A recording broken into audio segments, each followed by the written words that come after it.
Results வந்த பிறகு என்ன சொல்ல போறாங்க? 4-5 விஷயம் சொல்லுவாங்க. நான் இப்பவே சொல்லிவிடுறேன். ஒண்ணு, இவிஎம் சரியில்லை. கடுமையாக கவர்மெண்ட்ல இருக்கிற எல்லாரையும் உழைக்க வைக்கிறாரு. அதனால பல பேருக்கு ஒரு காங்கிரஸ் கட்சிக்கோ எந்த எதிர்கட்சிகளுக்கோ ஃபியூச்சரை பத்தி கவலை கிடையாது. இப்ப இந்த அரசியல் காங்கிரஸ் பார்ட்டி ராகுல் காந்தி அதை செய்யறாங்க. ஏன்னா அப்படி செஞ்சாதான் இதெல்லாம் புது ஏரியா. அப்புறம் சவுத்ல டெஃபினட்டா கொஞ்சம் அதிகமா சீட் பிக்கப் பண்ணுவாங்க.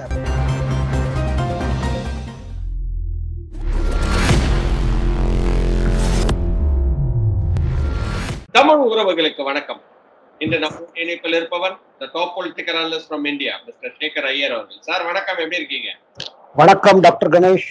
சோ அதனாலதான் நான் மனித பிறவி அல்ல அப்படின்ற மாதிரி அவர் சொல்லியிருக்கிறாரு. அதை ஒரு கான்ட்ரவர்ஷியலா இங்க பேசிட்டு இருந்தாங்க. சப்போர்ட் பண்றவங்க சப்போர்ட் பண்ணாங்க, அதை எதிர்த்தவங்க எதிர்த்தாங்க. நீங்க எப்படி சார் அதை பாக்குறீங்க? நான் மனித பிறவி அல்ல, it is I'm a god gifted பர்சன்ற மாதிரி அவர் அத எப்படி பாக்குறீங்க? பிரதமர் காட் கிஃப்டட் பர்சன் சொல்லல. அவர் முன்னாடி ஏதோ ஏக்கிறது ஒரு சக்தி, ஒரு தெய்வீக சக்தினாலதான் நான் மக்களுக்காக சேவை செய்ய முடியாது. அதனால்தான் பல எதிர்ப்புகளும் சரி, பல சேலஞ்சஸ் சரி, பல கிரைசிஸ் சரி, பல சங்கடங்கள் நாட்டுக்கு நம்ம இந்தியாவை எதிர்த்த பல சதியெல்லாம் நடந்துட்டு இருக்கு. இதை எல்லாமே நம்ம தாக்கு பிடிக்கிற காரணம் என் மூலமாக ஒரு பெரிய சக்தி இயல்பட்டு இருக்கு. அதனால்தான் என்னால செய்ய முடியுது. இது நான் செய்யலன்னு சொல்றாரு. அவர் நான் கடவுள்னு சொல்லல. அதான் பட் இங்க அப்படிதான் சார் எடுத்துக்கிறாங்க. பிகாஸ் பீப்புள் இல்ல அத மாதிரி இல்ல. காரணம் என்னன்னா, அவரை என்ன ப்ரொஜெக்ட் பண்றாங்க, அவர் ஈகோயிஸ்டிக் பர்சன், ஒரு அத்தாரிட்டேரியன், ஒரு டோட்டல் ஒரு சர்வாதிகாரி அப்படி இப்படிங்கிறான். அப்படி இல்லைங்க. அவர் பாருங்க, கடுமையா தானும் உழைக்கிறாரு. கடுமையாக கவர்மெண்ட்ல இருக்கிற எல்லாரையும் உழைக்க வைக்கிறாரு. அதனால பல பேருக்கு ஒரு கசப்பு இருக்குது. முன்னெல்லாம் கவர்மெண்ட் இந்த மாதிரி வேலை செய்யாதுங்க. திட்டம்னா ஏதோ திட்டம் நடக்க அதுல பாதி சாப்பிட்டுடுவாங்க. இப்ப அப்படி இல்லையே. 4 கோடி வீடு கட்டியிருக்காங்க, குடிநீர் போயிருக்குது, பல திட்டங்கள் செயல்பட்டிருக்கு. அதுல இதானே கேட்கிறாரு அவரு.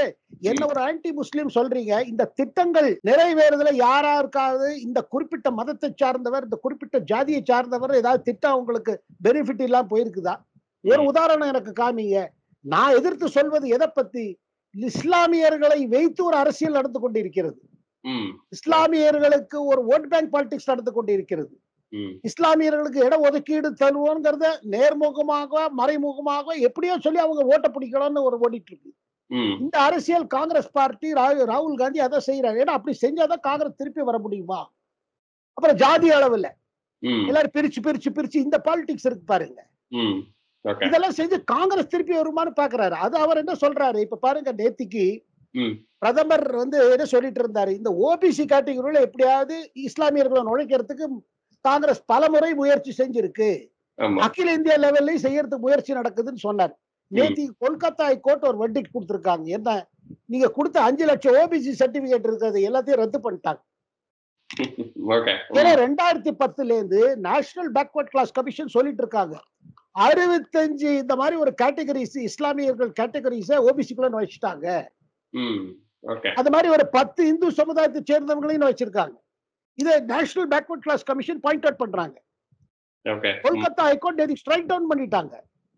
அதனால மமதா கத்துன்னு கத்துறாங்க. கொல்கத்தா ஹைகோர்ட்ட பிஜேபிங்கிறாங்க. நீதி அரசர்களை ஒரு கட்சிக்கு சார்ந்தவர்கள் சொல்றாங்க.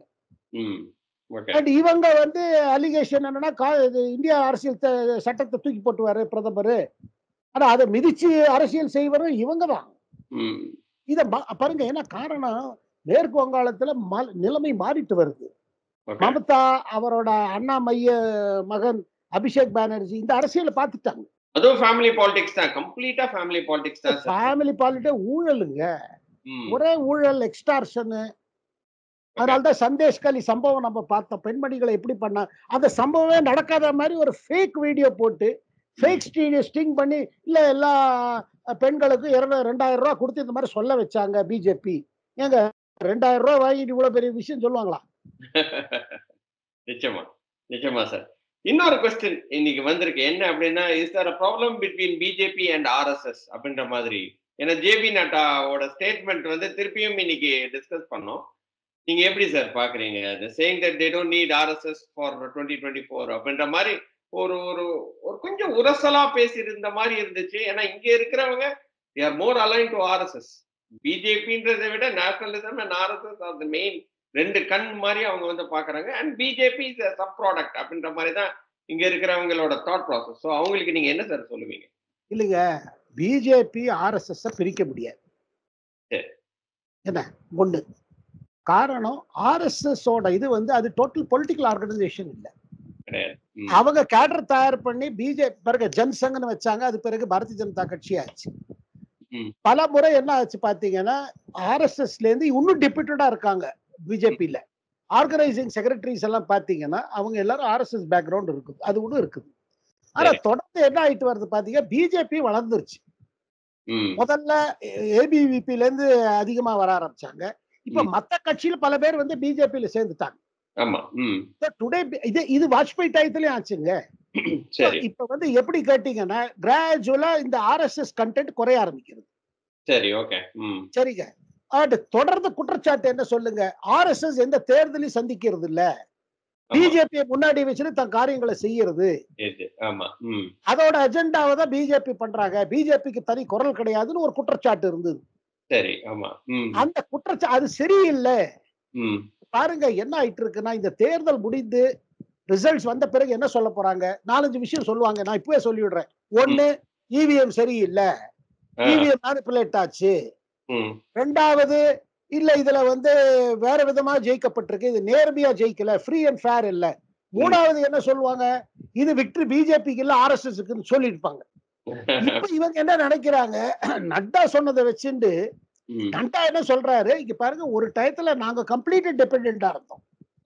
டயத்துல பாருங்க இப்ப நாங்களே இது பண்ணிருக்கோம். அவங்க வேற அப்ரோச். பாருங்க ஆர்எஸ்எஸ் மெயின் பர்பஸ் என்ன பாருங்க,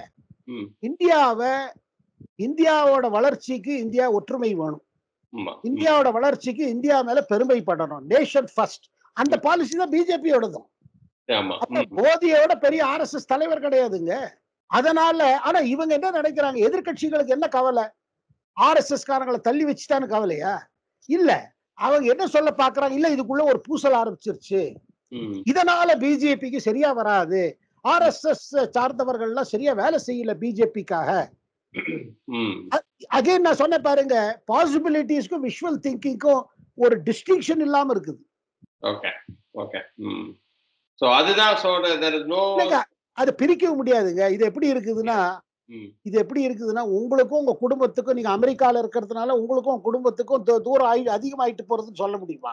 அது எப்படி சொல்ல முடியும்? அது நிச்சயமா கிடையவே கிடையாது. அந்த மாதிரி இது it's a big family sir. Okay. அந்த ஃபேமிலியோட பாருங்க மெயின். ஆனா இத கேட்டுட்டு பல பேர் ஆர்எஸ்எஸ்க்கு சப்போர்ட் பண்றவங்க இப்ப நீங்க சொன்னீங்க, பிளஸ் ஆர்எஸ்எஸ் மேல மதிப்பு வச்சிருக்கவங்களே கொஞ்சம் they are upset. எதுக்கு நட்டா இந்த டயத்துல இதை சொன்னாரு, பர்பஸ் என்ன பாருங்க. இப்ப அமெரிக்கால, யூகே, யூரோப்ல எல்லாம் என்ன பிஜேபி இந்து நேஷனலிஸ்ட் பார்ட்டி, அது பின்னாடி இருக்கிறது RSS which is a fascist organization. அதுவும் ஏதோ ஒரு தீவிரவாதி இது மாதிரி அது சொல்லிட்டே இருப்பாங்க. they cannot accept Prime Minister Modi. they cannot accept இந்தியாவில ஒரு அரசு வந்திருக்கு, அது செயல்பட ஆரம்பிச்சிருக்கு, இந்தியாவோட வளர்ச்சிக்காக. அது அவங்களுக்கு பிடிக்காது. பாருங்க ஒண்ணு இந்தியாவோட பாலிசி பாத்தீங்கன்னா கடந்த ஒரு 10 ஆண்டு காலத்துல ஒரு விதமா ஸ்ட்ராங்கா இருக்குது. ஆனால் தான் கனடா போல கண்ட்ரிஸ், ஈவன் அமெரிக்கா கூட எப்படியாவது மோடி பயமுடுத்தலாமான்னு ஒரு நீங்க இங்க இருக்கிற ஆளெல்லாம் வந்து அடிக்கிறீங்க, சீக் தீவிரவாதிகளை வந்து அமெரிக்கா இதை பத்தி சொல்ல முடியுமா?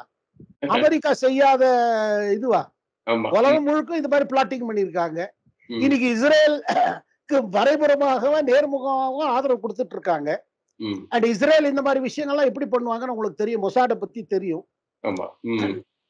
ஏதாவது ஒரு குற்றச்சாட்டு போட்டு பிரதமரை பிரஷரைஸ் பண்ணலாம். காரணம் இந்தியா இண்டிபெண்டா இருக்குதுங்க. இந்தியாவோட லைன் ரொம்ப இண்டிபெண்ட் அப்புறம் அங்க பாருங்க பல பிரச்சனைகள் வர ஆரம்பிச்சிருச்சு. ஆனா இந்தியாவோட மார்க்கெட் வேண்ட் இருக்கு.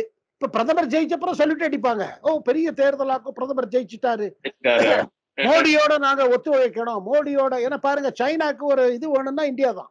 ஆமா, சைனாக்கு வந்து அப்போசிஷன் வேணும் அப்படின்னா அது இந்தியானால தான். பிகாஸ் நம்ம பாப்புலேஷனும் ஜாஸ்தியா இருக்குது. அதே மாதிரி 25 to 40 years அந்த ஏஜ் குரூப்பும் நம்ம தான் ஜாஸ்தியா இருக்கு. இன்ஃபேக்ட் ஜிடிபி நம்ம க்ரோ ஆகிறதுக்கு நமக்கு தான் சான்சஸ் இருக்கு. சாரி சொல்லுங்க. அப்புறம் பொருளாதார நிலைமையை பார்த்தீங்கன்னா அமெரிக்காவா இருக்கட்டும், பிரிட்டனா இருக்கட்டும், எங்க யூரோப்லாம் பார்த்தீங்கன்னா இந்தியாவோட பொருளாதார நிலைமை கம்பேரிட்டிவ்ல பெட்டரா இருக்கு.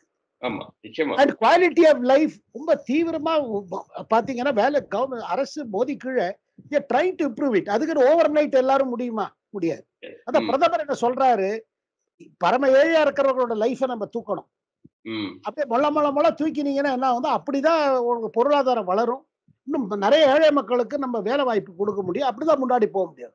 இன்னொரு சைட்ல காங்கிரஸ் என்ன சொல்லுது, நீங்க 1 லட்சம் ரூபாய் கொடுத்துருங்க, இதை கொடுத்துருங்க, அதை கொடுத்துருங்க. அதெல்லாம் சஸ்டைனபிள் இல்ல. நீங்க தொடர்ந்து யாருக்காவது பணம் கொடுத்துட்டே இருக்க முடியுமா? அப்படி கொடுத்து நம்ம உறவுக்காரங்க பல பேர் இருக்காங்க, பொருளாதார இதுல ஒரு பிரச்சனையில இருப்பாங்க. நீங்க you can help them once twice, you can hand hold them, அதாவது கைப்பிடிச்சு நீங்க பண்ணலாம். ஆனா தொடர்ந்து செய்ய முடியாது. ஆனா இவங்க காங்கிரஸ் கட்சிக்கு அது கவலை இல்லைங்க. காங்கிரஸ் கட்சிக்கோ எந்த எதிர்கட்சிகளுக்கோ ஃபியூச்சரை பத்தி கவலை கிடையாது. இப்ப இந்த தேர்தல் ஜெயிச்சிரும், அப்புறம் பாத்துக்கலாம். Right sir.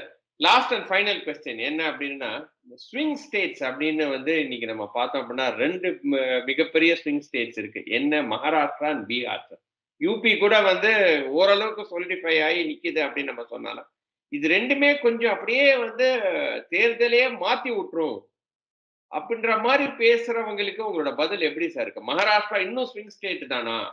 ஏன்னா வந்து அந்த இடத்துல வந்து அதே மாதிரி பீகார்ல வந்து நம்ம இவருக்கு வந்து அந்த அளவுக்கு சப்போர்ட் இல்ல, சோ அதனால வந்து நிச்சயமா தோப்பாரு அப்படின்ற மாதிரி பேசுறாங்க. நீங்க எப்படி சார் பாக்குறீங்க இந்த இடத்துல சிவசேனாக்கும் அந்த சாரி சொல்லுங்க.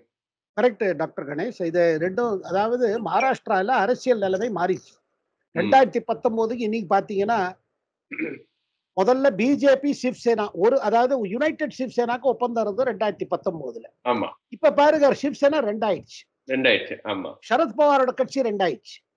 காங்கிரஸ் தலைவர்கள் பல பேர் காங்கிரஸ் விட்டு பிஜேபி வந்திருக்காங்க. இதுல சிம்பிள்ல வேற கன்ஃபியூஷன். ஆமா.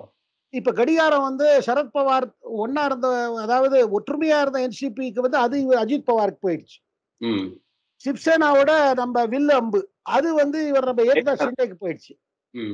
இந்த கன்ஃபியூஷன் இருக்கிறது, பிளவு ஏற்பட்டிருக்கு. அதனால மக்கள் மத்தியில ஒரு கன்ஃபியூஷன் ஒண்ணு. ரெண்டாவது வந்து பாத்தீங்கன்னா சிவசேனாக்குள்ள இருந்த பிரச்சனைகள் தானே கட்சி உடைஞ்சிச்சு. சரத்பவார் தன் அவரோட மகள் சுப்ரியா சூலேவை தான் அடுத்த கட்சிக்கு ஹேண்ட் ஓவர் பண்ணணுங்கிற நிலைமையில வந்ததுனால்தான் அவரோட அண்ணா மகன் பிரிஞ்சு வந்தார் அஜித் பவார். இந்த கட்சிகளுக்குள்ள இருக்கிற குடும்ப பிரச்சனைகள் அதுல ஏற்பட்டு, அதனால பாருங்க 2019 மாதிரி வராதுங்க. அப்ப 40க்கு மேல கிடைச்சிச்சு இந்த அலையன்ஸ். பாருங்க கட்டாயம் குறையும். இருந்தும் பாருங்க பிஜேபிக்கு 30 கீழே போகாதுங்க. இதுல ஏக்நாத் ஷிண்டே, என்சிபி இவங்க எல்லாம் எப்படி செயல்பட போறாங்க, எப்படி விக்டரி வரப்போகுது, அதுதான் கொஸ்டின். இருந்தும் ஒரு பக்கம் மகாராஷ்டிரா இருக்கும்போது ஒடிசா புது மாநிலம் எங்க பிஜேபிக்கு நல்லா சர்ஜ் இருக்குது. பீகாரை பொறுத்து மட்டும் நான் ஒண்ணு சொல்றீங்க, நமக்கு கடந்த 20 வருஷமா அங்க பாத்தீங்கன்னா தனியா செயல்பட்டு, அதாவது காங்கிரஸ், அதாவது லாலுவோட கட்சி ஆர்ஜேடி, காங்கிரஸ், இடதுசாரி கட்சிகள் தனியா இருந்து ஆட்சி பிடிக்கவே முடியல. எப்ப பிஜேபியும் ஜேடியும் இருந்த பிறகு பீகாரோட நிலைமை பாத்தீங்கன்னா இந்த 3 கட்சி இருக்குதுங்க, பிஜேபி, ஆர்ஜேடி, ஜேடியு, நம்ம நிதிஷ்குமார். இப்ப என்ன சொல்றாங்க, முன்ன மாதிரி நிதிஷ்குமார் தாவி இங்கே நாங்க தாவி தாவி தாவி அவருக்கு இது குறைஞ்சு போச்சு அப்படிங்கிறாங்க. இருந்தாலும் எந்த 2 கட்சி ஒன்னாவதோ 3வது கட்சிக்கு problem. JDU Congress, JDU RJD ஒன்னா இருந்தது, அப்ப அவங்க ஜெயிச்சாங்க. பட் பிஜேபி ஜேடியு இருந்தா பிஜேபி ஜேடி ஜெயிப்பாங்க. அப்புறம் இதெல்லாம் அடிப்படையாக ஜாதி அளவு அலையன்சஸ். அதனால பாத்தீங்கன்னா பெரு அளவுல ஒன்னும் போன தரம் மாதிரி அவங்களுக்கு 40ல 39 கிடைச்சிச்சுங்க. இந்த தடவை 39 இல்லைனாலும் 35, 30க்கு குறையாது. 2மே 30 குறையாது அப்படின்ற மாதிரி தான் நீங்க பாக்குறீங்க. ஆமா, ஏன்னா பாருங்க, அதாவது 2மே குறையாதுங்க. அது ஒண்ணு. ரெண்டாவது வந்து இப்ப பிரணய் ராய் போல அவர் செப்பாலஜிஸ்ட், உங்களுக்கு தெரியும். அவர் சமீபத்துல பீகார்ல எல்லாம் சுத்திட்டு அவர் பீகார் பத்தி சொல்றாரு பிரணய் ராய். அண்ட் பிரணய் ராய் பிஜேபியோட சப்போர்ட்டர் இல்ல. அவர் என்ன சொல்லியிருக்காருன்னா, இல்ல கட்டாயமாக மோதிக்கு நல்ல புல் இருக்குது எல்லா கான்ஸ்டிடியூன்சிலயும், மோதிக்கு தனி அப்பீல். அந்த இதுல இந்த பிஜேபி ஜேடியு அலையன்ஸ் எத்தனை பிரச்சனைகள் இருந்தாலும் சரி, நிதிஷ்குமாருக்கு முன்ன மாதிரி இருந்த ஒரு பெரிய சப்போர்ட் இல்லாட்டி கூட, ஒரு அட்ராக்ஷன் இல்லாட்டி கூட, அவரோட பாருங்க, அவர் வந்து நான் Yadav OBCs and MBCs most backward class, அவர் தலித் மகாதலித் இவங்கெல்லாம் இந்த கட்சியோட இருக்காங்க. சரி, ஓகே. அங்க இன்னொரு பக்கம் யாதவ்ஸ் அண்ட் இஸ்லாமியர்கள் நம்ம ஆர்ஜேடியோட இருக்காங்க. சரி, ஓகே. சோ அதனால வந்து எந்த ஒரு பெரிய பாதிப்பு வராது அப்படின்னு தான் நீங்க நினைக்கிறீங்க. ஒருவேளை மகாராஷ்டிரா -11 வந்தாலும் இங்கேயும் மைனஸ் கொஞ்சம் வந்தாலும் இட் வில் பி மேடப்பை எங்க மேடப் எங்க அவங்க கேட்டீங்கன்னா ஒரிசால அதிகமா வரப்போகுது. ஒரிசால இப்ப ஆட்சி பிடிக்கக்கூடிய அளவு, ஏன்னா அங்க மாநில சட்டசபை தேர்தலும் நடக்குது. அது கூட பாருங்க, ஒரிசா, மேற்கு வங்காளம் இதெல்லாம் புது ஏரியாஸ். அப்புறம் சவுத்ல டெஃபினட்டா கொஞ்சம் அதிகமா சீட் பிக்கப் பண்ணுவாங்க பின்ன விட, அவங்களும் அவங்க அலைஸும். சரி, அதனால வந்து இட்ஸ் ஆல் சேஃப் இப்போதைக்கு, அப்படிதான் நீங்க பாக்குறீங்க இல்லையா?